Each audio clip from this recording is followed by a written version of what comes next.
Hello friends, आज मैं rail coach factory Kapurthala के अंतर्गत कंडक्ट करवाए गए जूनियर इंजीनियर के पेपर्स के सॉल्यूशन देखेंगे। इसलिए वीडियो के लास्ट तक बने रहे एवं वीडियो पसंद आए तो वीडियो को लाइक एवं चैनल को सब्सक्राइब करना ना भूलें। चलिए शुरू करते हैं। यहाँ पर देखेंगे कि यह पेपर RCF यानी रेल कोच फैक्ट्री कपूरथला के अंतर्गत यह पेपर कंडक्ट हुआ था जूनियर इंजीनियर पोस्ट के लिए, जो कि रैंकर 25% कोटा के अंतर्गत ये पेपर कंडक्ट करवाए गए थे। अगर बात करें एग्ज़ाम डेट की तो अभी हाल ही में 18 दिसंबर 2023 को ये पेपर कंडक्ट करवाया गया था, जिसमें अगर बात करें तो टोटल प्रश्न की संख्या जो पूछे गए थे वो 110 प्रश्न पूछे गए थे, जिसमें कैंडिडेट को केवल 100 प्रश्न का जवाब देना था। जिसके लिए अगर बात करें तो कैंडिडेट के पूरे 2 घंटे का समय दिया गया था और इस पेपर का जो मैक्सिमम मार्क्स था वो 100 था, यानी प्रत्येक प्रश्न के लिए 1 मार्क्स रखे गए थे। इसके अलावा अगर बात करें हम तो इस पेपर के अंतर्गत कोई भी नेगेटिव मार्किंग का प्रावधान नहीं था। तो आगे चलिए देखते हैं कि इस पेपर के अंतर्गत कौन कौन से प्रश्न पूछे गए थे।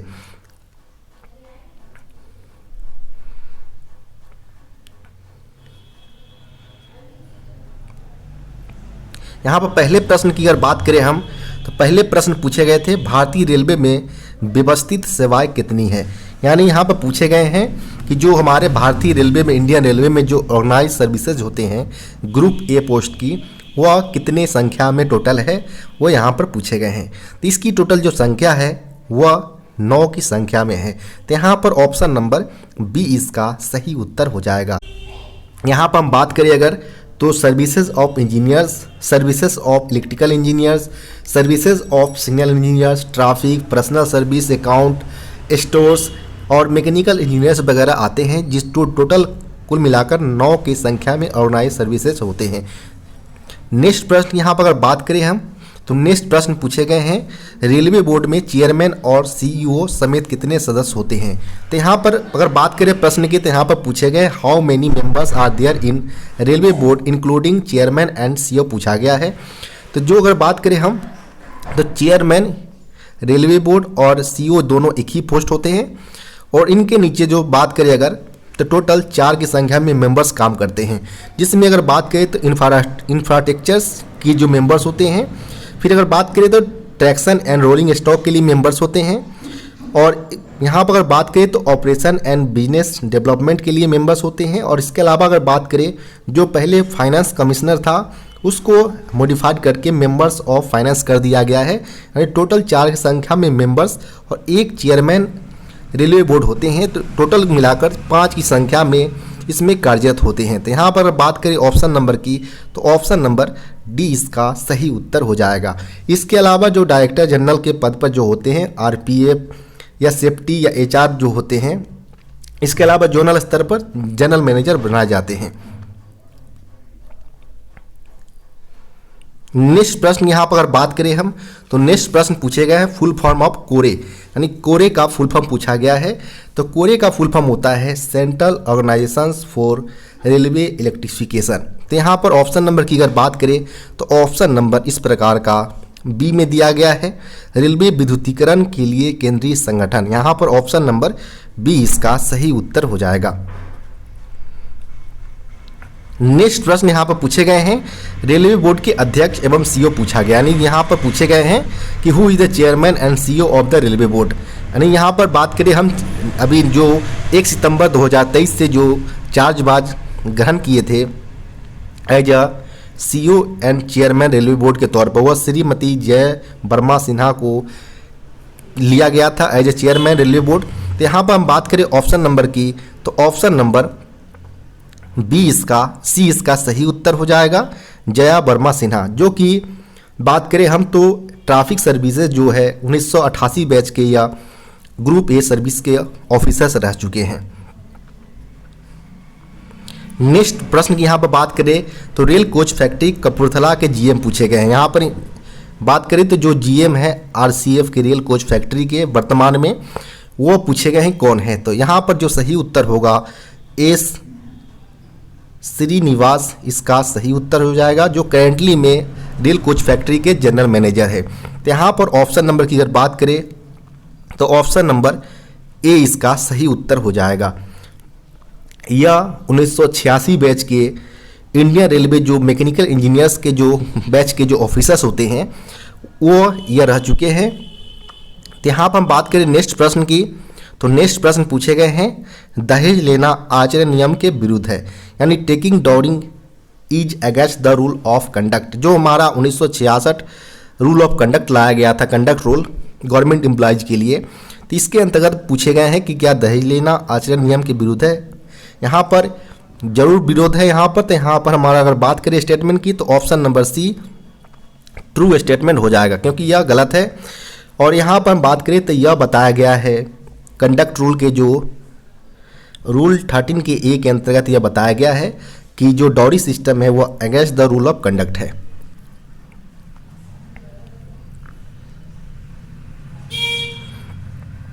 नेक्स्ट प्रश्न यहाँ पर है अनुशासनहीनता के आरोप में किस आचरण नियम 1966 के तहत लगाए जाते हैं, यानी under which conduct rule 1960 are allegations of indiscipline made. यहाँ पर इनडिसिप्लिन के रिगार्डिंग पूछा गया है। जो एलिगेशन लगाए जाते हैं इनडिसिप्लिन के लिए 1966 कंडक्ट रूल के अंतर्गत वह बताए गए हैं रूल 3 के 1 एंड 2 के अंतर्गत बताए गए हैं। तो यहाँ पर ऑप्शन नंबर की अगर बात करें तो ऑप्शन नंबर डी यहाँ पर सही उत्तर हो जाएगा। नेक्स्ट प्रश्न यहाँ पर है कौन सा आचरण नियम कामकाजी महिलाओं के यौन उत्पीड़न पर रोक लगाता है, यानी यहाँ पर पूछे गए कि विच conduct rule prohibits sexual harassment of working women, यानी यहाँ पर कंडक्ट रूल 1966 के अंतर्गत बताए गए हैं कि कोई भी वर्किंग वुमेन अगर उस पर कोई सेक्सुअल हरासमेंट वगैरह किया जाता है तो उसके लिए नियम 1966 के अंतर्गत बनाए गए हैं। जो नियम अगर बात करें हम तो रूल 3 के सी के अंतर्गत यह पूरे डिटेल में बताए गए हैं। तो यहाँ पर ऑप्शन नंबर की अगर बात करें तो ऑप्शन नंबर ए इसका सही उत्तर हो जाएगा। नेक्स्ट प्रश्न की अगर बात करें यहाँ पर तो छुट्टी एक अधिकार है, यानी यहाँ पर पूछा गया है कि लीव इज अ राइट, तो ये गलत है, लीव किसी का अधिकार नहीं होता है। तो यहाँ पर ऑप्शन नंबर जो होगा वो ऑप्शन नंबर बी रॉन्ग हो जाएगा, क्योंकि किसी भी कोई भी जो कर्मचारी होगा वो छुट्टी के लिए अपना राइट नहीं रख सकता है। नेक्स्ट प्रश्न यहाँ पर पूछे गए हैं मातृत्व अवकाश स्वीकृत किया जा सकता है, यानी मैटरनिटी लीव इज अप्रूव्ड। जो फीमेल रेल कर्मचारी को दिया जाता है मैटरनिटी लीव वह कितने बच्चों तक दिया जाता है वो यहाँ पर पूछे गए हैं। तो अप टू 2 सर्वाइविंग चिल्ड्रन जो होता है वहाँ तक इनको प्रोवाइड करवाया जाता है। और इसमें अगर बात करें तो 180 डेज का पर चाइल्ड के हिसाब से maternity leave women railway employees को प्रोवाइड करवाया जाता है। तो यहाँ पर ऑप्शन नंबर की बात करें तो ऑप्शन नंबर बी इसका सही उत्तर हो जाएगा। नेक्स्ट प्रश्न यहाँ पर है सेवानिवृत्ति के समय कुल एलएपी नकदीकरण किया जा सकता है, यानी यहाँ पर बोला गया है कि the total LAP encashment at the time of retirement, यानी रिटायरमेंट के समय जो टोटल एलएपी कितने नकदीकरण इनकैशमेंट करा सकते हैं कर्मचारी, तो इसकी टोटल संख्या 300 की संख्या में वह एलएपी रिटायरमेंट के समय वह करा सकते हैं। तो यहाँ पर ऑप्शन नंबर की अगर बात करें तो ऑप्शन नंबर ए इसका सही उत्तर हो जाएगा। नेक्स्ट प्रश्न यहाँ पर है 7th CPC में सुपरवाइजरी जेई का स्तर क्या होता है। तो यहाँ पर अगर बात करें तो what is the level of supervisory JE in level 7th CPC, यानी 7th CPC के अनुसार जो सुपरवाइजर कैडर के जो जेई होते हैं वह उनका अगर बात करें तो लेवल 6 के अंतर्गत आते हैं। अगर पे बैंड की अगर बात करें तो 4200 ग्रेड पे के अंतर्गत यह आते हैं। तो यहाँ पर हम बात करें तो ऑप्शन नंबर डी इसका सही उत्तर हो जाएगा।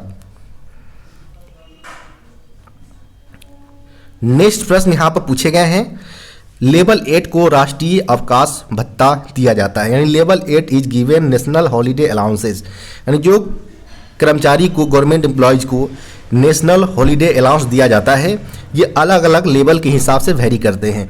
अगर हम बात करें 7th CPC के अनुसार अभी तो इसमें लेवल 1 और 2 के एम्प्लॉयज को 384 रुपये पर NH के हिसाब से प्रोवाइड करवाया जाता है।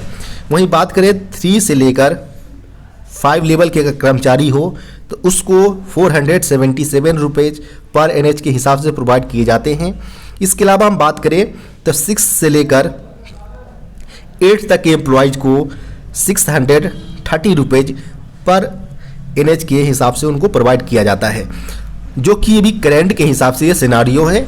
अगर महंगाई भत्ता, अगर डियरनेस अलाउंस अगर 25% अगर रेज 50% अगर रीच करता है तो उस केस में यह 25% इंक्रीज करने की संभावना है। तो यहाँ पर बात करें तो लेवल 8 के लिए रिगार्डिंग पूछे गए थे, तो यहाँ पर 630 rupees national holiday allowance provide किए जाएंगे। तो यहाँ पर ऑप्शन नंबर की अगर बात करें तो ऑप्शन नंबर सी यहाँ पर सही उत्तर हो जाएगा। नेक्स्ट प्रश्न पूछे गए हैं, सेल असेंबली 100 प्रोत्साहन समूह है, यानी जो सेल असेंबली होते हैं प्रमोशंस ग्रुप्स के अंतर्गत, वो कौन से ग्रुप्स के अंतर्गत आते हैं? तो यह फर्स्ट ग्रुप के अंतर्गत सेल असेंबली आते हैं। तो यहाँ पर ऑप्शन नंबर की अगर बात करें तो ऑप्शन नंबर ए इसका सही उत्तर हो जाएगा। नेक्स्ट प्रश्न पूछे गए हैं पेंट शॉप के रिगार्डिंग, जो प्रमोशंस ग्रुप्स के अंतर्गत आते हैं वह ग्रुप्स थर्ड के अंतर्गत आते हैं। तो यहाँ पर ऑप्शन नंबर बी इसका सही उत्तर हो जाएगा। नेक्स्ट प्रश्न यहाँ पर है, कारखाना अधिनियम कब अस्तित्व में आया था? यहाँ पर कारखाना अधिनियम यानी फैक्ट्री एक्ट के रिगार्डिंग पूछे गए हैं। तो जो फैक्ट्री एक्ट लाया गया था वह 1948 के अंतर्गत लाया गया था। तो यहाँ पर अगर बात करें हम तो 1948 ऑप्शन नंबर ए इसका सही उत्तर हो जाएगा। फैक्ट्री एक्ट के रिगार्डिंग यहाँ पर पूछे जा रहे हैं। यहाँ पर बात करें तो इनको 1948 में लाया गया था, लेकिन जो अगर बात करें इफेक्टिव की कब से यह प्रभाव में आया था, तो यह प्रभाव में आया था 1 अप्रैल 1949 से यह प्रभाव में आया था। नेक्स्ट प्रश्न यहाँ पर अगर बात करें हम, पूछे गए हैं ISO 14001 संबंधित पूछे गए हैं। तो यहाँ पर हम बात करें ISO 14001 के संबंधित अगर बात करें हम, तो यह संबंध में रखते हैं EMS यानी इन्वायरमेंट मैनेजमेंट सिस्टम के रिगार्डिंग यह अपना संबंध रखते हैं। यानी बात करें अगर तो पर्यावरण प्रबंधन प्रणाली इसका सही उत्तर हो जाएगा, ऑप्शन नंबर ए। नेक्स्ट प्रश्न यहाँ पर अगर बात करें हम तो नेक्स्ट प्रश्न पूछे गए हैं ISO 9001 के संबंधित पूछे गए हैं। तो ISO 9001 का संबंध अगर बात करें रिलेशंस की, तो यह QMS से संबंधित रखता है, यानी क्वालिटी मैनेजमेंट सिस्टम होगा। यानी यहाँ बात करें ऑप्शन नंबर की तो ऑप्शन नंबर गुणवत्ता प्रबंधन प्रणाली यानी ऑप्शन नंबर बी इसका सही उत्तर हो जाएगा। नेक्स्ट प्रश्न यहाँ पर अगर बात करें हम तो नेक्स्ट प्रश्न यहाँ पर अगर बात करें हम तो नेक्स्ट प्रश्न पूछे गए हैं QSHE नीति किससे संबंधित है? तो QSHE नीति की अगर बात करें पॉलिसी की, जिसका रिलेशन की अगर बात करें हम, तो Q का संबंध जो होगा वह क्वालिटी से है। वहीं अगर बात करें S का संबंध जो है वह सेफ्टी से है। वहीं अगर बात करें हम H का संबंध तो H जो है वह हेल्थ से रिगार्डिंग है। और यहाँ पर बात करें नेक्स्ट E का संबंध तो यह इन्वायरमेंट से संबंधित है, यानी पर्यावरण से, यानी गुणवत्ता सुरक्षा स्वास्थ्य और पर्यावरण हिंदी फॉर्म में हो जाएंगे, जो कि ऑप्शन नंबर सी में दिया गया है। तो यहाँ पर ऑप्शन नंबर सी इसका सही उत्तर हो जाएगा। नेक्स्ट प्रश्न पूछे गए हैं एक अश्व शक्ति किसके बराबर होता है? यानी 1 हॉर्स पावर का रिलेशन है। तो 1 हॉर्स पावर HP से डिनोट करते हैं और इसका जो हॉर्स पावर जो होता है वह 746 यानी 746 वाट के इक्वल होता है, जो कि कहीं भी ऑप्शन में इस प्रकार का नहीं दिया गया है। तो इसमें सारे ऑप्शन गलत हो जाएंगे। नेक्स्ट प्रश्न यहाँ पर बात करें हम तो नेक्स्ट प्रश्न पूछे गए हैं प्लांट ग्रुप के HOD कौन होते हैं?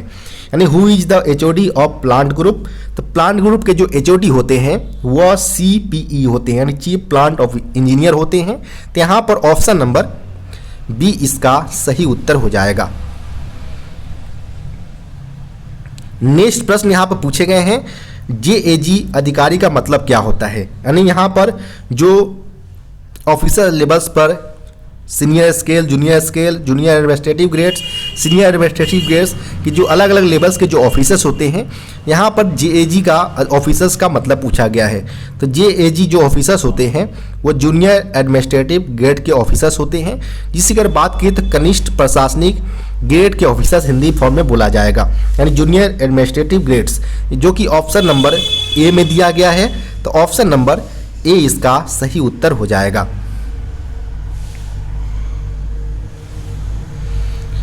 नेक्स्ट प्रश्न की अगर बात करें यहाँ पर, तो नेक्स्ट प्रश्न पूछे गए हैं निम्नलिखित एक अपघर्षक कटिंग है। निम्नलिखित में से अगर बात करें अपघर्षक की कि कौन सा अपघर्षक है यहाँ पर कटिंग, तो यहाँ पर एब्रेसिव कटिंग की अगर बात करें तो ग्राइंडिंग इसका सही उत्तर हो जाएगा। यहाँ पर एब्रेसिव कटिंग की बात की जा रही है, जो कि इसमें ग्राइंडिंग ऑप्शन नंबर बी इसका सही उत्तर होगा। नेक्स्ट प्रश्न पूछे गए हैं यहाँ पर कि यदि कोई SRM आइटम पिछले 26 महीनों से जारी नहीं किया गया हो, लेकिन अगले 22 महीनों में जारी होने की संभावना हो, तो इस प्रकार के जो आइटम होते हैं उसको हम कौन से स्टोर के अंतर्गत क्लासीफाई करते हैं। अगर बात करें तो यहाँ पर पूछे गए हैं if an SRM item has not been issued in the last 26 months but it is likely to be issued in the next 22 months, it will be the classified as। तो इस प्रकार के जो अगर आइटम की अगर बात करें हम, जो अगर आइटम जो पिछले 26 महीनों में जारी नहीं किया गया है लेकिन अगले 22 महीनों में जारी करने की संभावना हो, तो इस प्रकार के आइटम को हम सरप्लस आइटम या स्टोर के अंतर्गत रखते हैं, जिसमें दो तरह के होते हैं। एक हमारा होता है डेड सरप्लस स्टोर और एक होता है मूवेबल सरप्लस स्टोर। अगर डेड प्लस सरप्लस स्टोर की अगर बात करें हम, जो कि अगले नेक्स्ट 24 मंथ्स में यूज होने की संभावना नहीं है, तो इस प्रकार के हम डेड सरप्लस स्टोर के अंतर्गत रखते हैं। वहीं अगर बात करें मूवेबल सरप्लस स्टोर की, तो इसमें आने वाले 24 मंथ्स या 22 मंथ्स में उस प्रकार के आइटम को यूज होने की संभावना है, तो उस आइटम को हम मूवेबल सरप्लस स्टोर के अंतर्गत क्लासीफाई करते हैं। तो यहाँ पर पूछा गया था कि अगले 22 मंथ्स में यूज होने की संभावना है, तो यहाँ पर हमारा जो सही उत्तर होगा वह मूवेबल सरप्लस स्टोर हो जाएगा। अगर हिंदी फॉर्म में अगर बात करें तो चल सरप्लस स्टोर इसका सही उत्तर होगा, ऑप्शन नंबर बी। नेक्स्ट प्रश्न यहाँ पर है निष्क्रिय वस्तु वो स्टॉक है जो, यानी यहाँ पर जो इनएक्टिव आइटम जो होते हैं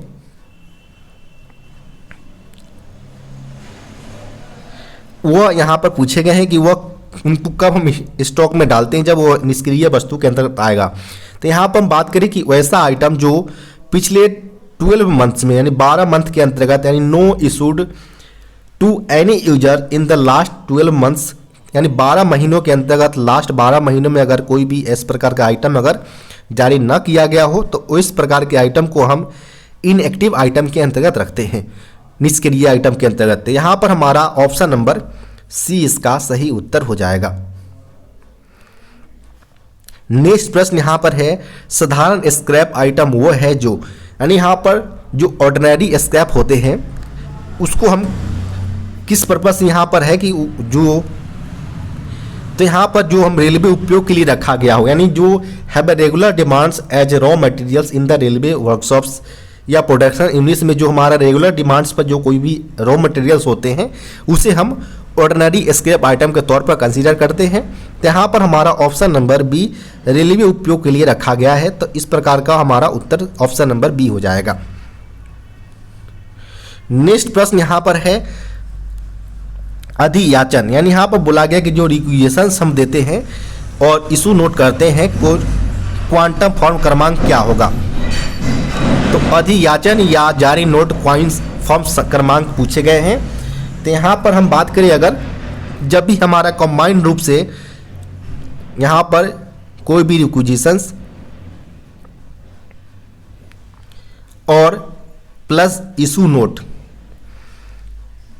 दोनों को हमारा अगर कंबाइंड रूप से अगर जारी करना हो, तो इसके लिए जो हम फॉर्म यूज करते हैं वो हमारा S1313 का यूज करते हैं, जो कंबाइंड रूप से रिक्वेशंस प्लस इशू नोट साथ में इशू किए जाते हैं। तो यहाँ पर हमारा जो सही उत्तर होगा वो ऑप्शन नंबर बी यहाँ पर सही उत्तर हो जाएगा।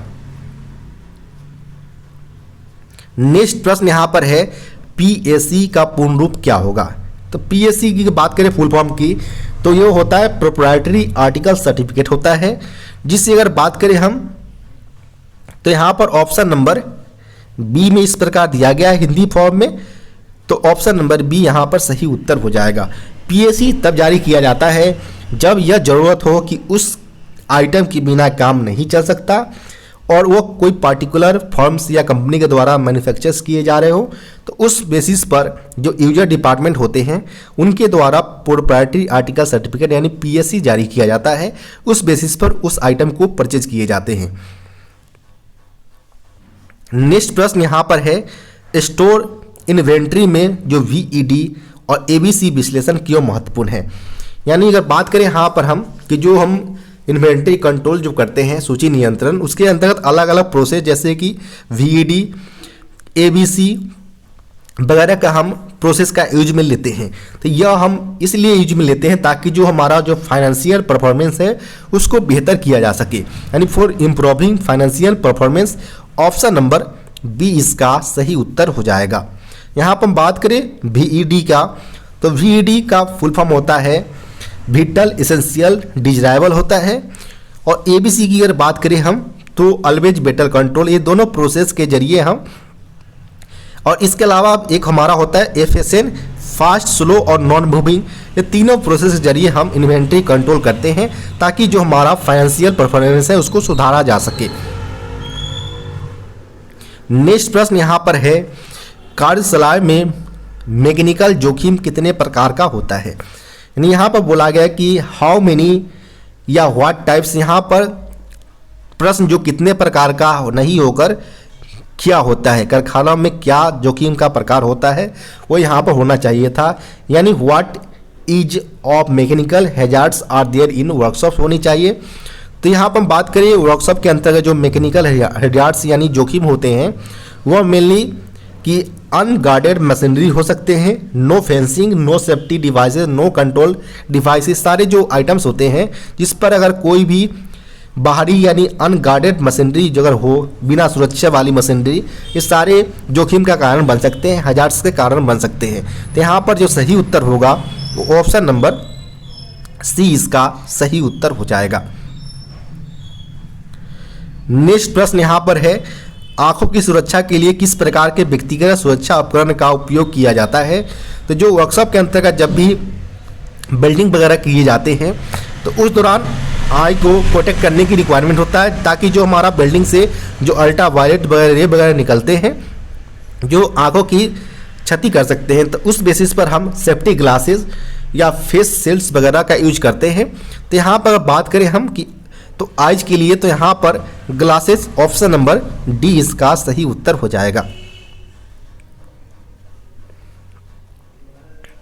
नेक्स्ट प्रश्न यहाँ पर है विस्फोटक पूछा गया एक्सप्लोसिव के बारे में। तो यह एक केमिकल हैजार्ड्स होते हैं, रासायनिक खतरा होता है। तो यहाँ पर ऑप्शन नंबर बी इसका सही उत्तर हो जाएगा। नेक्स्ट प्रश्न यहाँ पर है सामग्री संभालने के दौरान किस प्रकार के दस्ताने कटने और घर्षण से बचाते हैं। यानी यहाँ पर बोला गया है कि what type of gloves protects against cuts and aberrations when handling materials. जब भी हम कोई मटेरियल को हैंडल करते हैं तो उस दौरान कोई भी कटने या घर्षण से बचने के लिए हम जो लेदर ग्लव्स होते हैं उसका यूज करने से हम वर्कशॉप जो हमारा काम करने के दौरान बचा जा सकता है। तो यहाँ पर ऑप्शन नंबर की अगर बात करें तो ऑप्शन नंबर बी इसका सही उत्तर हो जाएगा।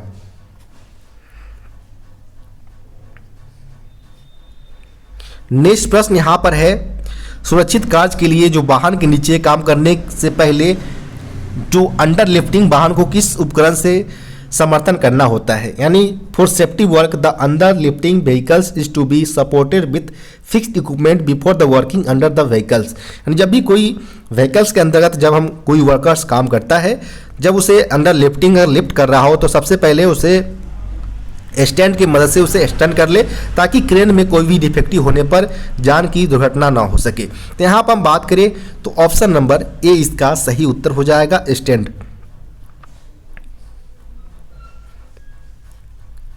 नेक्स्ट प्रश्न यहाँ पर पूछे गए हैं, कौन सा तेल पर्यावरण के लिए हानिकारक होता है। तो यहाँ पर हम बात करें कि जो यूज्ड इंजन ऑयल्स वगैरह जो होते हैं जो कि इन्वायरमेंट के लिए हार्मफुल हो सकते हैं। तो यहाँ पर हम बात करें तो ऑप्शन नंबर डी इसका सही उत्तर हो जाएगा। नेक्स्ट प्रश्न यहाँ पर पूछे गए हैं, प्राथमिक चिकित्सा में जो एबीसी होता है उसका क्या मतलब होता है, यानी what is the ABC in first aid. तो एबीसी की यहाँ पर बात करें फर्स्ट एड के अंतर्गत, तो ए का मतलब होता है ईयरवे, और यहाँ पर बात करें बी का मतलब तो ब्रेथ होता है, और सी का मतलब होता है सर्कुलेशन। तो यहाँ पर हम बात करें तो ईयरवे मतलब वायुमार्ग, ब्रेथिंग मीन्स यहाँ पर हो जाएगा श्वास, और सर्कुलेशन मतलब परिसंचरण, यानी ये वायुमार्ग, श्वास और परिसंचरण एबीसी का हिंदी फॉर्म होगा। अंग्रेजी में अगर बात करें तो ईयरवे, ब्रेथिंग और सर्कुलेशन हो जाएगा, जो कि ऑप्शन नंबर डी में दिया गया है। तो यहाँ पर ऑप्शन नंबर डी इसका सही उत्तर हो जाएगा। नेक्स्ट प्रश्न की यहाँ पर अगर बात करें हम तो स्वर रेखन के लिए किस प्रकार के चक्र का उपयोग किया जाता है। तो जो हम सेल्फ अलाइनमेंट के लिए जो चक यूज करते हैं हम, यानी what type of chuck is use for self alignment. तो यहाँ पर हम जो सेल्फ अलाइनेशन के लिए जो हम चक यूज करते हैं वो हमारा 3 जॉ जैक होता है। तो यहाँ पर ऑप्शन नंबर की अगर बात करें तो ऑप्शन नंबर बी इसका सही उत्तर हो जाएगा, 3 जॉ जैक इसका सही उत्तर होगा।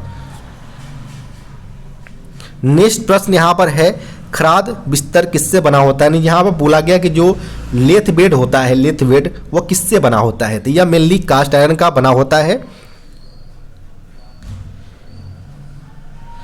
तो यहाँ पर ऑप्शन नंबर की अगर बात करें तो ऑप्शन नंबर ए इसका सही उत्तर हो जाएगा। नेक्स्ट प्रश्न यहाँ पर है, निम्नलिखित में से कौन सा प्रतिरोध वेल्डिंग नहीं है। तो प्रतिरोध वेल्डिंग की अगर बात करें कि कौन सा इसमें नहीं है, रेसिस्टेंट वेल्डिंग की यहाँ बात की जा रही है।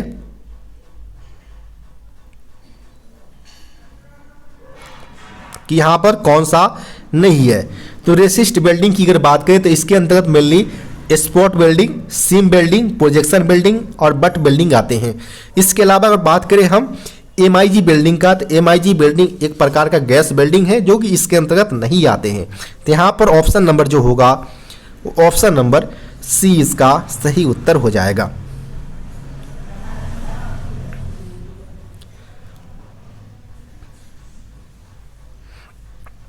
नेक्स्ट प्रश्न यहां पर है, सीएनसी मशीनों में रीसर्कुलेटिंग बॉल स्क्रू नट तंत्र का उपयोग करने का क्या उद्देश्य होता है।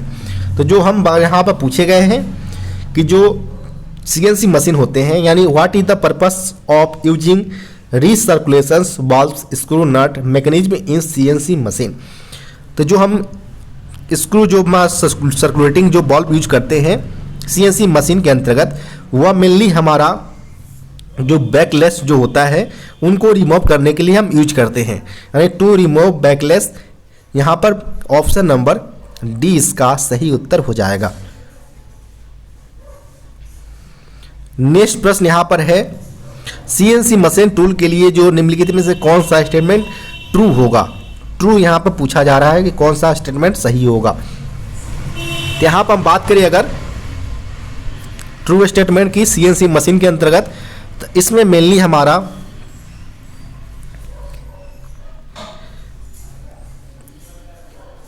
मशीन में उपयोग हमारे जानकारी के प्राप्त संभव और जो सीएनसी मशीन टूल के प्रबंधन के लिए उपयोगी हो, यानी यहाँ पर जो भी इंफॉर्मेशन जो मशीन के द्वारा प्रोवाइड करवाया जाता है वो सारे के सारे हमारा जानकारी प्राप्त करना संभव होता है सीएनसी मशीन के जरिए, क्योंकि ये न्यूमेरिकल बेस्ड होते हैं।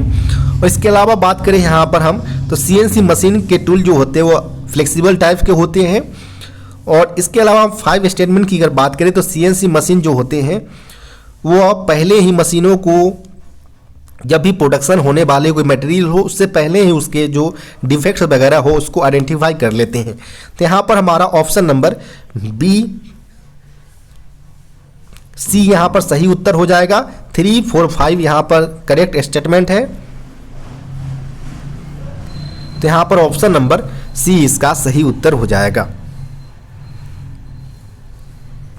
नेक्स्ट प्रश्न यहाँ पर है एनकोडर क्या करता है। तो जो हमारा एनकोडर जो होता है वह मेनली जो हमारा वर्क करता है वह या मैकेनिकल स्पीड को वह फील करता है। इसके साथ साथ अगर बात करें हम तो यह जो हमारा मैकेनिकल हो, स्पीड हो या जो डायरेक्शंस वगैरह होते हैं वो उसके रिगार्डिंग यह इंफॉर्मेशंस को प्रोवाइड करवाता है। साथ ही साथ वह एनालॉग को डिजिटल इंफॉर्मेशंस में कन्वर्ट करने का भी काम इनकोडर करता है। तो यहाँ पर हमारा all of the above option number D इसका सही उत्तर हो जाएगा। नेक्स्ट प्रश्न यहाँ पर बात करें हम तो नेक्स्ट प्रश्न पूछे गए हैं बड़े पैमाने पर उत्पादन में जो टूल निर्देशित करते हैं और जो जॉब होल्डर के लिए निम्नलिखित में से किसका उपयोग किया जाता है।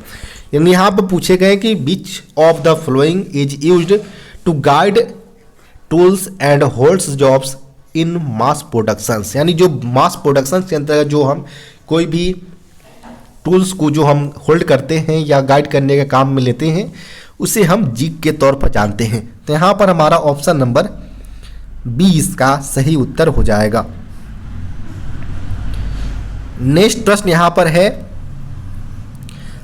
IRIS।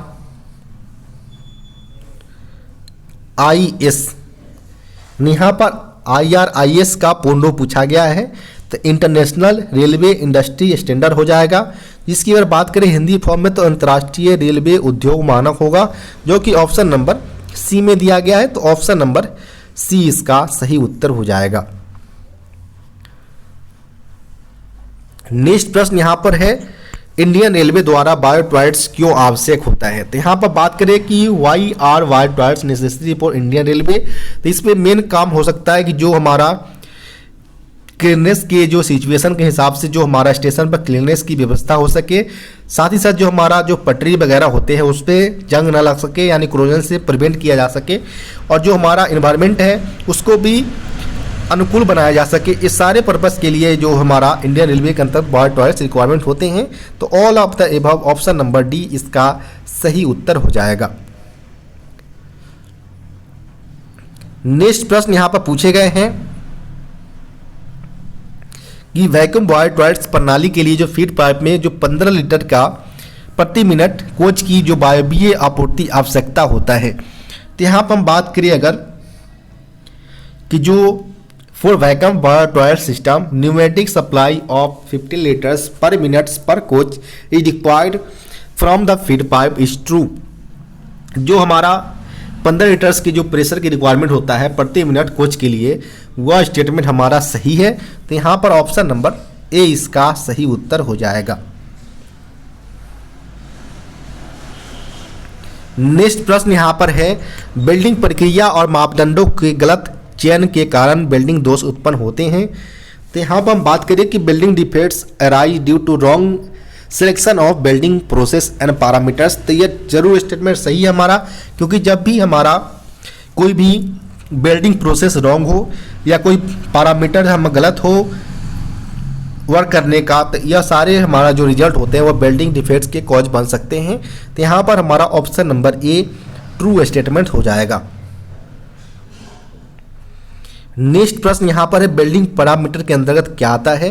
तो इसके अंदर पोलैरिटी हो या जो हमारा ट्रैफिक स्पीड्स हो या जो हमारा आर्क की लंबाई हो, सारे पर डिपेंड करता है। तो यहाँ पर हमारा all of the above option number D इसका सही उत्तर हो जाएगा। नेक्स्ट प्रश्न यहाँ पर है बिल्डिंग प्रतीत चित्रण जो दिया गया है यहाँ पर इसका मतलब क्या होता है। तो इसका मतलब मेनली जो होता है हमारा कि बिल्डिंग ऑल अराउंड, यानी जो बिल्डिंग हम करते हैं वो ऑल अराउंड होना चाहिए। तो यहाँ पर ऑप्शन नंबर ए इसका सही उत्तर हो जाएगा कि चारों ओर से जो बिल्डिंग है और ये एरो सिंबल दिया गया है। नेक्स्ट प्रश्न यहाँ पर है यह किस प्रकार का बिल्डिंग जोड़ है। जो यहाँ पर सिंबल दिया गया है यह पूछा गया कि which type of symbol proof given there. तो जो हमारा जब भी इस प्रकार का अगर दिया गया हो, तो ये स्क्वायर फॉर्म में दिया गया हमारा, रेक्टेंगल फॉर्म में, और यहाँ पर इस दोनों को एक दूसरे से एंड पर कनेक्ट कर दिया गया है। इस प्रकार के ज्वाइंट को हम बट ज्वाइंट के तौर पर जानते हैं। तो यहाँ पर हमारा जो सही उत्तर होगा वो ऑप्शन नंबर सी इसका सही उत्तर हो जाएगा। नेक्स्ट प्रश्न यहाँ पर फैक्ट्री एक्ट को कब लाया गया था? तो जो फैक्ट्री एक्ट है उसे 1948 के अंतर्गत आया था। तो यहाँ पर ऑप्शन नंबर ए इसका सही उत्तर हो जाएगा। नेक्स्ट प्रश्न यहाँ पर है एक वयस्क, यानी यहाँ पर एक अडल्ट के बारे में पूछा जा रहा है कि जो हमारा फैक्ट्री एक्ट के अनुसार जो हमारा एक एडल्ट को जो कंसीडर किया जाता है वो कितने घंटे तक काम कर सकता है। जो हमारा 18 ईयर्स एबव जो होता है मेन, उसे एडल्ट के तौर पर कंसीडर किए जाते हैं, और उनके लिए जो टाइम पीरियड रखा गया है वर्क के लिए वर्कशॉप के अंतर्गत वह 48 आवर्स पर वीक के लिए रखा गया है। तो यहाँ पर जो सही उत्तर होगा वो ऑप्शन नंबर बी इसका सही उत्तर हो जाएगा। नेक्स्ट प्रश्न यहाँ पर है फुल परमानेंट डिसेबिलिटी। तो यहाँ पर हम बात करें परमानेंट जो टोटल डिसेबिलिटी जो होते हैं, इसमें हमारा loss of both hands and amputations of higher sides. तो यहाँ पर हमारा अगर बात करें हम, तो ये हमारा पहला स्टेटमेंट हमारा सही हो जाएगा। फिर यहाँ पर loss of hand and a foot यहाँ पर, तो यहाँ पर सेकेंड स्टेटमेंट भी सही हो जाएगा।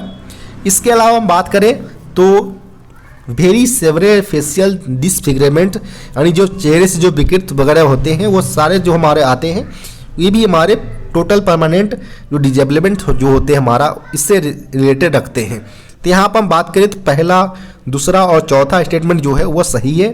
तो यहाँ पर हमारा जो सही उत्तर होगा वो ऑप्शन नंबर ए इसका सही उत्तर हो जाएगा।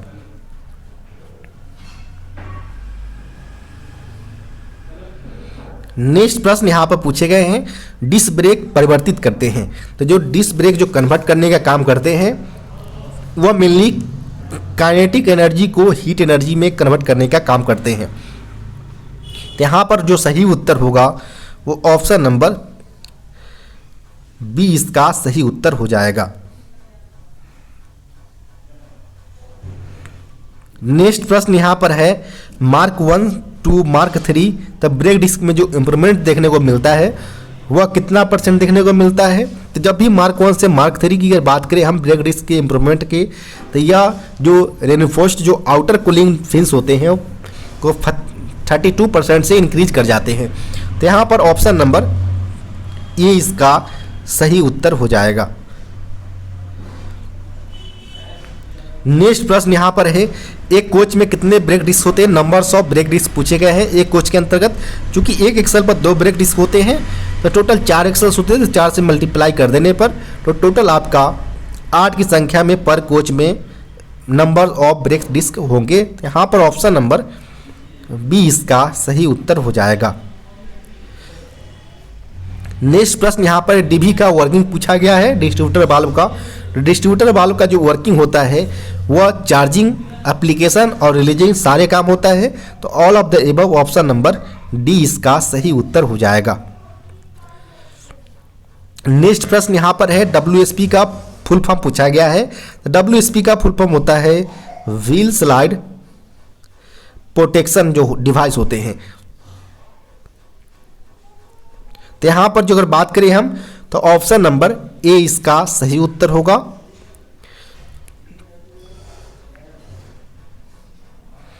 नेक्स्ट प्रश्न यहाँ पर है डब्ल्यूएसपी में जो डिस्प्ले कोड 99 शो करता है, इसका मतलब होता है कि जो हमारा होल सिस्टम जो है वह सही पूर्वक कार्य कर रहा है, जिसमें कोई भी फॉल्ट नहीं है। तो यहाँ पर system okay, option number B इसका सही उत्तर हो जाएगा।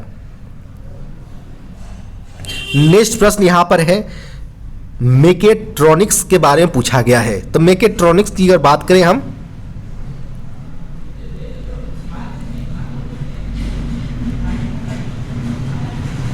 मेकेट्रॉनिक्स की अगर बात करें तो इसके अंतर्गत मेनली मैकेनिकल, इलेक्ट्रिकल, इलेक्ट्रॉनिक्स और कंप्यूटर इंजीनियरिंग सारे आते हैं।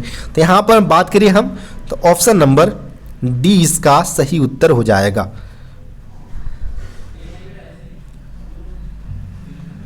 नेक्स्ट प्रश्न यहाँ पर है वर्नियर कैलिपर का न्यूनतम संख्या यहाँ पर फाइंड आउट करना है। तो यहाँ पर बात करें न्यूनतम संख्या यानी लीस्ट काउंट के बारे में यहाँ पर पूछा जा रहा है वर्नियर कैलिपर के रिगार्डिंग में। तो इसमें जो लिस्ट काउंट का जो फार्मूला होता है कि least count equal to smallest division on main scale, जो कि हमारा 1 दिया गया है, by numbers of divisions on vernier scale होता है जो कि 10 की संख्या में दिया गया है। अगर बात करें यहाँ पर भाग करने पर तो 0.1 mm निकल कर आएगा, जो कि यह दिए गए प्रश्न के लिए लिस्ट काउंट होगा वर्नियर कैलिपर के लिए। तो यहाँ पर जो अगर बात करें तो ऑप्शन नंबर बी इसका सही उत्तर हो जाएगा। नेक्स्ट प्रश्न यहाँ पर है एक गेंद के व्यास की जांच करने के लिए किसका उपयोग करना पसंद करेंगे। तो जब भी हम कोई बॉल की अगर रेडियस को जांच करना हो तो इसके लिए हम वर्नियर कैलिपर का उपयोग करेंगे। तो यहाँ पर हमारा ऑप्शन नंबर डी इसका सही उत्तर हो जाएगा, क्योंकि यह बाहरी जो रेडियस है उसको काफ़ी एक्यूरेट रूप से मेजर करने का काम यह कर सकता है। नेक्स्ट प्रश्न यहाँ पर है संविधान का कौन सा अनुच्छेद अनुशासन एवं अपील नियमों को नियंत्रित करता है। तो यहाँ पर हम बात करें कि जो संविधान का जो आर्टिकल है 309, इसमें यह मेंशन किया गया है कि जो हमारा डिसिप्लिन एवं अपील नियम है उसको यह कंट्रोल करने का काम करता है, आर्टिकल 309। तो यहाँ पर ऑप्शन नंबर सी इसका सही उत्तर हो जाएगा। नेक्स्ट प्रश्न यहाँ पर है HOER का पूर्ण रूप क्या होगा। तो HOER यानी it's hours of employment and period of rest rules होता है, hours of employment and period of rest rule होते हैं, जो कि अगर बात करें हम तो ऑफ कोई भी ऑप्शन में नहीं दिया गया है। तो यहाँ पर ऑप्शन नंबर डी इसका सही उत्तर हो जाएगा, क्योंकि यहाँ पर एम्प्लॉयमेंट के घंटे और उनकी कितना पीरियड रेस्ट मिलेगा, टाइम पीरियड, दोनों का कम्बाइन रूप से हम HOER के तौर पर जानते हैं। तो यहाँ पर हमारा ऑप्शन नंबर डी इसका सही उत्तर होगा। नेक्स्ट प्रश्न में HOER का कैटेगरीज पूछे गए, कितने क्लासों में क्लासीफाई किए गए हैं। तो यहाँ पर कितने कैटेगरी की अगर बात करें तो टोटल 4 कैटेगरी में होते हैं। पहला हमारा होता है कंटिन्यूअस, सेकेंड हमारा होता है इंटेंसिव, थर्ड की अगर बात करें तो इसेंशियली इंटरमीडिएट, और फोर्थ की अगर बात करें तो एक्सक्लूडेड टाइप्स के होते हैं। यानी टोटल 4 कैटेगरी में इसे क्लासीफाई किया गया है HOER को। तो यहाँ पर हम बात करें ऑप्शन को तो ऑप्शन नंबर डी इसका सही उत्तर हो जाएगा। नेक्स्ट प्रश्न यहाँ पर है उदारीकृत अवकाश नियम कब से लागू है। तो यहाँ पर हम बात करें उदारीकृत नियम की, छुट्टी अवकाश नियम की, तो यह मेनली जो हमारा लिबरलाइज लीव होते हैं जो उसका जो आया था वह 1 फरवरी 1949 से लागू हुआ था। तो यहाँ पर हमारा ऑप्शन नंबर बी इसका सही उत्तर हो जाएगा। यहाँ पर लिबरलाइज्ड लीव की रिगार्डिंग पूछा गया है, जो कि 1 फरवरी 1949 से यह लागू हुआ था। नेक्स्ट प्रश्न यहाँ पर है कि रेल कर्मचारी के लिए स्वीकार्य निरंतर छुट्टी की अधिकतम सीमा क्या है। तो जो यहाँ पर बात करें कि कोई भी रेल कर्मचारी को अगर रेगुलर बेसिस पर अगर एक साथ ही निरंतर कितना दिन तक वो मैक्सिमम वो छुट्टी ले सकते हैं, तो मैक्सिमम उन्हें 5 ईयर्स से ज़्यादा कंटिन्यूअस छुट्टी नहीं दिया जा सकता। तो यहाँ पर ऑप्शन नंबर की अगर बात करें तो ऑप्शन नंबर सी इसका सही उत्तर हो जाएगा। नेक्स्ट प्रश्न यहाँ पर है जहाँ नए स्टेशन जहाँ स्थानांतरित किया गया हो और पुराने स्टेशन के बीच की दूरी 2001 किलोमीटर हो तो जो ज्वाइनिंग टाइम लीव जो प्रोवाइड करवाया जाता है कर्मचारी को कितना होगा। तो ज्वाइनिंग टाइम लीव की अगर बात करें हम टाइम लीव की, तो इसमें अगर बात करें तो 1000 तक यानी बिलो 1000 किलोमीटर 1000 किलोमीटर के केस में 10 डेज का दिया जाता है। 1000 से लेकर 2000 किलोमीटर तक कर्मचारी को 12 दिनों का ज्वाइनिंग टाइम लीव प्रोवाइड करवाया जाता है। वहीं अगर बात करें हम तो एबव 2000 किलोमीटर के केस में उसे 15 डेज का ज्वाइनिंग टाइम लीव प्रोवाइड करवाया जाता है कर्मचारी को। लेकिन प्रश्न के अंतर्गत 2001 दिया गया जो कि एबव 2000 है, तो इस केस में कर्मचारी को 15 डेज का ज्वाइनिंग टाइम लीव प्रोवाइड करवाया जाएगा, जो कि ऑप्शन नंबर सी में दिया गया है। तो यहाँ पर ऑप्शन नंबर सी इसका सही उत्तर हो जाएगा। नेक्स्ट प्रश्न यहाँ पर है, पास और पेटियों का लाभ उठाते समय एक बार में 10 दिनों तक एलएपी का नकदीकरण लागू होगा। जब भी कर्मचारी अपना लीव का इनकेसमेंट कराते हैं तो उन्हें पास पेटियों को लेना होता है। तो यहाँ पर बोला गया कि जो एलएपी का जो इनकेसमेंट का प्रावधान है वो कब से लागू हुआ था। तो जो इनकेसमेंट का प्रावधान है लीव ऑन एवरेज पे का, वह मेनली 1 सितंबर 2008 से यह लागू हुआ था। तो यहाँ पर हम बात करें ऑप्शन नंबर का, तो ऑप्शन नंबर डी इसका सही उत्तर हो जाएगा।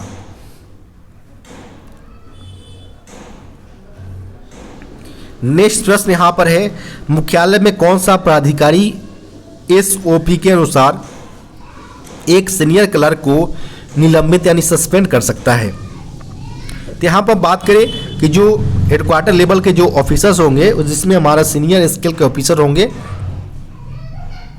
वह सीनियर क्लर्क को सस्पेंड कर सकते हैं। तो यहाँ पर ऑप्शन नंबर बी इसका सही उत्तर हो जाएगा।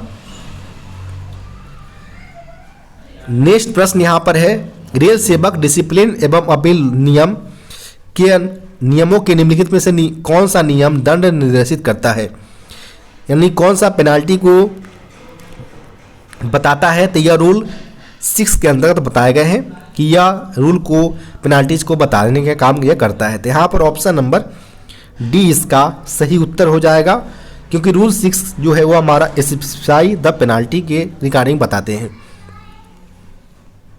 नेक्स्ट प्रश्न यहाँ पर है, डिम्ड निलंबन का आदेश जारी करने के लिए कौन सा मानक प्रपत्र जारी किया जाता है।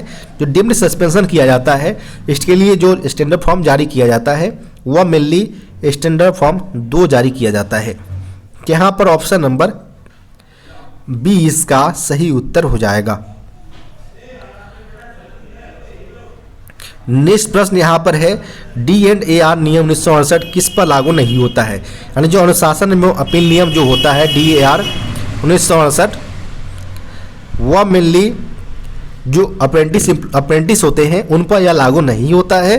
तो यहाँ पर ऑप्शन नंबर बी इसका सही उत्तर हो जाएगा।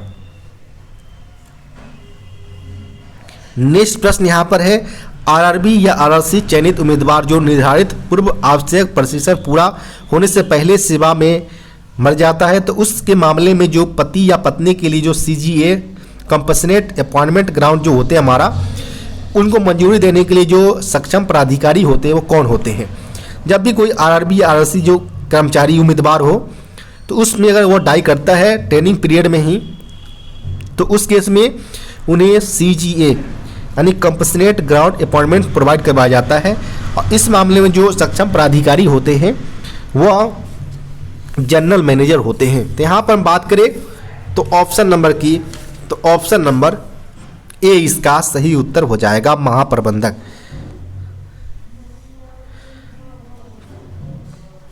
नेक्स्ट प्रश्न यहाँ पर है, लेवल 1 यानी ग्रेड पे 1800 में ग्रेड डी की नियुक्ति के पदाधिकारी कौन होते हैं। तो जो ग्रुप डी के जो कर्मचारी होते हैं, जब वो ज्वाइनिंग टाइम में आते हैं तो उन्हें जो अपॉइंटमेंट करवाते हैं, वो जो ऑफिसर्स होते हैं वो ऑफिसर्स जूनियर स्केल ऑफिसर्स होते हैं। तो यहाँ पर बात करिए तो ऑप्शन नंबर ए इसका सही उत्तर हो जाएगा। नेक्स्ट प्रश्न यहाँ पर है, एफआरपी का फुल रूप पूछा गया है। तो एफआरपी का पूर्ण रूप होता है फाइबर रेनफोर्स्ड प्लास्टिक होते हैं, जो कि ऑप्शन नंबर की अगर बात करें तो ऑप्शन नंबर बी यहाँ पर सही उत्तर हो जाएगा। नेक्स्ट प्रश्न यहाँ पर है, यूएसटी परीक्षण में कौन सा खराबी पाई जाती है? तो यहाँ पर अल्ट्रासोनिक टेस्ट यानी यूएसटी टेस्ट के बारे में पूछा जा रहा है। तो यह मेनली जो हमारा इंटरनल जो फॉल्ट्स होते हैं एक्सेल के ऊपर, तो उसको यह आइडेंटिफाई करने का काम यूएसटी के माध्यम से किया जाता है। तो यहाँ पर ऑप्शन नंबर ए इसका सही उत्तर हो जाएगा।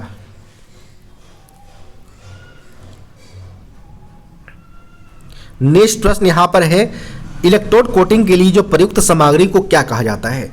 तो जो यहाँ पर हम बात करें, जो इलेक्ट्रोड हमारा कोटिंग में जो यूज किया जाता है उसे मेनली हम स्लैक फ्लक्स के नाम से जानते हैं। तो यहाँ पर हमारा ऑप्शन नंबर डी इसका सही उत्तर हो जाएगा। नेक्स्ट यहाँ पर प्रश्न है, 1 माइक्रोन जो है वह कितने के इक्वल होता है? तो 1 माइक्रोन की बात करें, सारे ऑप्शन जो है वो हमारा mm में दिया गया है। तो यह हमारा मेनली 0.001 mm की इक्वल होगा, जो कि ऑप्शन नंबर डी में है। तो यहाँ पर ऑप्शन नंबर डी इसका सही उत्तर हो जाएगा।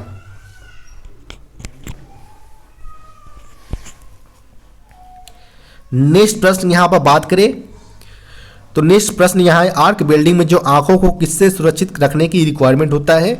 जब भी वेल्डिंग कर्मचारी द्वारा जब वेल्डिंग किया जाता है तो उस दौरान जो वेल्डिंग से रेडिएशन जो निकलते हैं, इसमें अल्ट्रावायलेट रेडिएशन और इंफ्रारेड रेज निकलते हैं, जो कि आंखों के लिए हानिकारक साबित होते हैं। इनसे प्रोटेक्ट करने के लिए वह जो ग्लासेस का यूज कर सकते हैं। तो यहाँ पर हम बात करें कि कौन सा रेज निकलते हैं, तो ऑप्शन नंबर बी इसका सही उत्तर हो जाएगा। UV and infrared, option number C यहाँ पर सही उत्तर होगा। नेक्स्ट प्रश्न यहाँ पर है कि 4 स्ट्रोक इंजन में जो सक्शन स्ट्रोक में पिस्टन किस दिशा में मूवमेंट करते हैं? तो यहाँ पर 4 स्ट्रोक इंजन की अगर बात करें तो मेनली यह टीडीसी यानी टॉप डेड सेंटर से लेकर जो बॉटम डेड सेंटर यानी बीडीसी के तरफ मूवमेंट करते हैं। यानी इसका जो मूवमेंट होगा सक्शन स्ट्रोक के अंतर्गत वह मेनली डाउनवर्ड्स होगा, यानी नीचे की ओर होगा। तो ऑप्शन नंबर ए यहाँ पर सही उत्तर हो जाएगा। नेक्स्ट प्रश्न यहाँ पर है कि जो छिद्र जो होल्स होते हैं उनको सटीक आकार में बड़ा करने की प्रक्रिया को क्या कहा जाता है?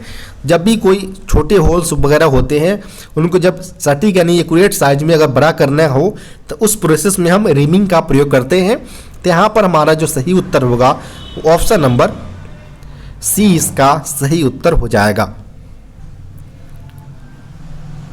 नेक्स्ट प्रश्न यहाँ पर है, डैश क्या खराद पर सपाट सतह बनाने के लिए प्रयुक्त होते हैं? तो यहाँ पर जो हमारा लेथ मशीन पर जो हमारा खराद जो बेड जो होते हैं हमारा, उसको सपाट सतह यानी फ्लैट सरफेस बनाने की जो प्रक्रिया होता है उसे हम फेसिंग के तौर पर जानते हैं। तो यहाँ पर ऑप्शन नंबर ए इसका सही उत्तर हो जाएगा। नेक्स्ट प्रश्न यहाँ पर है, निम्नलिखित में से कौन सा लेआउट बड़े पैमानों पर उत्पादन के लिए उपयुक्त होते हैं? जब भी कोई हमारा लेआउट अगर मास प्रोडक्शंस के लिए उपयुक्त हो, यूजफुल हो, तो इस केस में हमारा अगर बात करें हम तो प्रोडक्ट लेआउट इसका सही उत्तर होगा। तो यहाँ पर अगर बात करें तो ऑप्शन नंबर सी इसका सही उत्तर होगा। नेक्स्ट प्रश्न यहाँ पर है, पीईआरटी का मतलब पूछा गया है। पीईआरटी का मतलब होता है programme evaluations review and technique होता है, यानी कार्यक्रम का मूल्यांकन एवं समीक्षा टेक्निक जो तकनीक होते हैं वो होगा। तो यहाँ पर ऑप्शन नंबर जो होगा वो ऑप्शन नंबर ए इसका सही उत्तर हो जाएगा। नेक्स्ट प्रश्न यहाँ पर पूछे गए हैं, थिंक फिट एक प्रकार है। यहाँ पर श्रिंक फिट पूछा गया है कि श्रिंक फिट जो है वह किस प्रकार का एक प्रकार है? तो यह मेनली इंटरफेरेंस फिट का एक प्रकार होता है। तो यहाँ पर ऑप्शन नंबर बी इसका सही उत्तर हो जाएगा। नेक्स्ट प्रश्न यहाँ पर है, यदि 2 समान स्प्रिंग समांतर में है तो उसकी जो समग्र कठोरता होगी वो क्या होगा? यानी दो स्प्रिंग है अगर वो समानांतर के बेसिस पर है तो इसकी जो समग्र जो कठोरता होगा, स्टिफनेस होगा, वह मेनली क्या होगा? तो जब भी हमारा दो पैरेलल में हो तो इस बेसिस में हमारा जो या अपने डबल अमाउंट में या अपनी स्टिफनेस को प्रोवाइड करते हैं अगर वो पैरेलल बेसिस में होगा। तो यहाँ पर हम बात करें तो ऑप्शन नंबर सी इसका सही उत्तर हो जाएगा। नेक्स्ट प्रश्न यहाँ पर है कि रेल कोच फैक्ट्री कपूरथला का नींव पत्थर कब रखा गया था। तो कब इसका नींव रखा गया था आरसीएफ कोच फैक्ट्री कपूरथला का। तो यह मेनली 17 अगस्त 1985 में आरसीएफ कपूरथला को नींव डाला गया था। तो यहाँ पर बात करें हम तो ऑप्शन नंबर बी इसका सही उत्तर हो जाएगा। नेक्स्ट प्रश्न यहाँ पर पूछे गए हैं कि नर्लिंग का उद्देश्य क्या होता है। जो नर्लिंग एक प्रोसेस है यह मेनली हम करते हैं ताकि जो हमारा कोई आइटम है उसको आसानी से हैंडलिंग किया जा सके। इस पर्पस के लिए हम करते हैं कि कोई भी जो वर्कपीस है उसमें उसको हम इम्प्रूव करके अच्छे से ग्रिप वगैरह बनाया जा सके। इस प्रोसेस को हम नर्लिंग कहा जाता है। तो यहाँ पर हमारा जो सही उत्तर होगा वो ऑप्शन नंबर डी इसका सही उत्तर हो जाएगा। नेक्स्ट प्रश्न यहाँ पर है भारत का सर्वोच्च नागरिक पुरस्कार कौन सा है। यानी जो हमारा सिविलियन जो अवार्ड होता है हाईएस्ट वह मेनली भारत रत्न होते हैं। तो यहाँ पर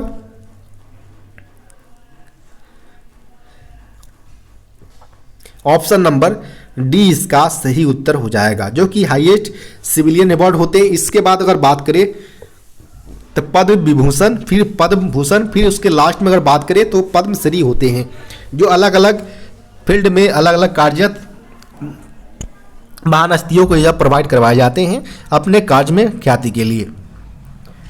तो यहाँ पर नेक्स्ट प्रश्न की यहाँ पर बात करें हम तो एसएमपी का फुल फॉर्म पूछा गया है। एमएसपी का फुल फॉर्म, तो एमएसपी की अगर बात करें यहाँ पर तो एमएसपी का मिनिमम सपोर्ट प्राइस होता है यानी न्यूनतम सपोर्ट मूल्य। तो यहाँ पर ऑप्शन नंबर की अगर बात करें तो ऑप्शन नंबर बी इसका सही उत्तर हो जाएगा। नेक्स्ट प्रश्न यहाँ पर है भारत में पहली रेलवे लाइंस कब खोली गई थी। तो जो भारत की अगर बात करें हम तो यह मेनली 16 अप्रैल 1853 को पहली बार भारत के अंतर्गत रेलवे चलाया गया था रेल। तो यहाँ पर ऑप्शन नंबर की अगर बात करें तो ऑप्शन नंबर सी इसका सही उत्तर हो जाएगा। इसमें मेनली अगर बात करें तो 34 किलोमीटर्स में इसको ट्रायल करवाया गया था जो कि बोरी बंदर से लेकर थाने के बीच को रन किए गए थे। और इसके बाद करें कार्यकाल की तो उस समय भारत में जो कार्यकाल थे वह लॉर्ड डलहौजी का कार्यकाल था जिस समय पहली बार भारत के अंतर्गत रेलवे को चलाया गया था। तो यहाँ पर ऑप्शन नंबर सी इसका सही उत्तर होगा। नेक्स्ट प्रश्न यहाँ पर है मानव कंप्यूटर के नाम से किसे जाना जाता है। यानी कौन सा पर्सन है यानी who was known as a human computer. तो यहाँ पर एस यानी यहाँ पर बात करिए ह्यूमन कंप्यूटर के नाम से जाने जाने वाले व्यक्ति का तो इसमें Shakuntala Devi option number B इसका सही उत्तर हो जाएगा जिसे ह्यूमन कंप्यूटर के तौर पर जाना जाता है। नेक्स्ट प्रश्न यहाँ पर बात करें हम तो नेक्स्ट प्रश्न पूछा गया है कि जो जापानी वर्ड हमारा 5S दिया गया है जो मेथोलॉजी जो हमारा बताया गया है 5S का इसमें पालन करने में जो हमारा सही क्रम बनता है वो इसमें पूछा गया है। तो सही क्रम की अगर बात करें तो सेरी पहले नंबर पर आता है जिसका मतलब होता है शॉर्ट। सेकेंड नंबर पर आता है हमारा सेटन जो जापानी वर्ड है। इसका अगर बात करें इंग्लिश फॉर्म की तो सेट इन ऑर्डर होता है यानी इस ऑर्डर में इसको सेट करना होता है। फिर होता है हमारा शिशु जिसका अगर बात करें तो साइन हो जाएगा। फिर हमारा होता है फोर्थ नंबर पर सिकेट्सु जिसका अगर बात करें तो स्टैंडर्डाइज होता है। और अगर बात करें पाँचवें 5S टर्म की वर्ड्स की तो इसके अंदर सिट सुके आता है जिसका मतलब होता है सस्टेन यानी बनाए रखना होता है।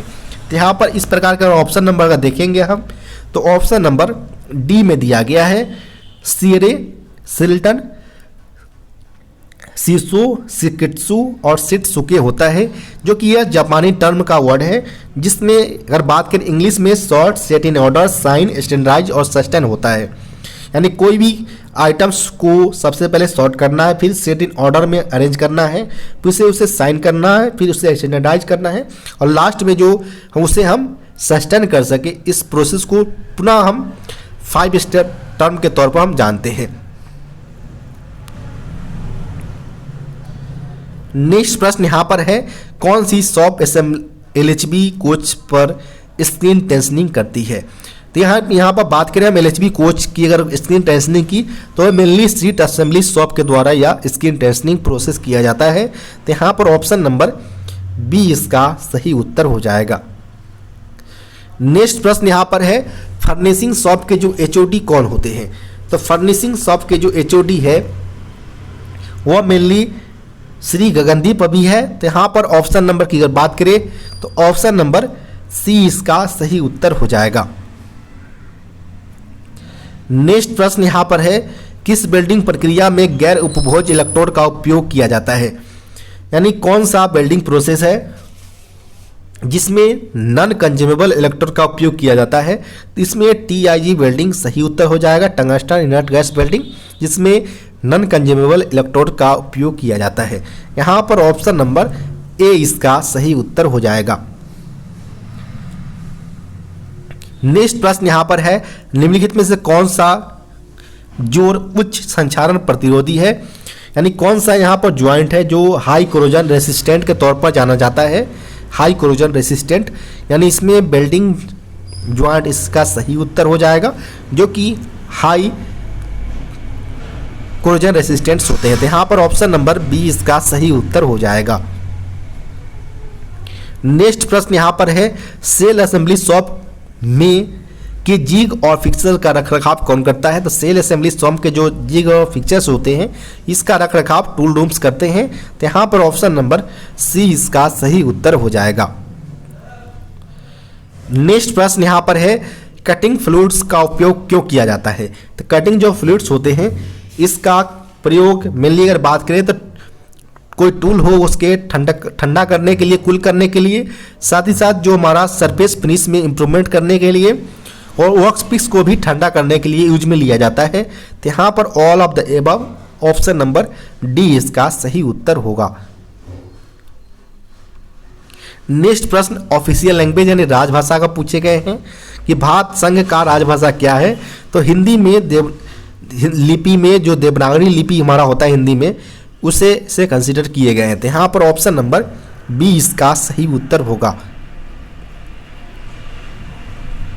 नेक्स्ट प्रश्न यहाँ पर है, राजभाषा अधिनियम 1976 के अधीन वर्गीकृत क्षेत्र कौन कितने हैं? तो टोटल 1976 के अंतर्गत यहाँ पर अधिनियम नहीं नियम होना चाहिए था। राजभाषा नियम 1976 के अंतर्गत टोटल भारत को 3 क्षेत्रों में डिवाइड किया गया है, A, B, C, और हिंदी में अगर बात करें तो क, ख, ग क्षेत्र में डिवाइड किए गए हैं। तो यहाँ पर ऑप्शन नंबर बी इसका सही उत्तर हो जाएगा। नेक्स्ट प्रश्न यहाँ पर है, प्रतिवर्ष हिंदी दिवस कब मनाया जाता है?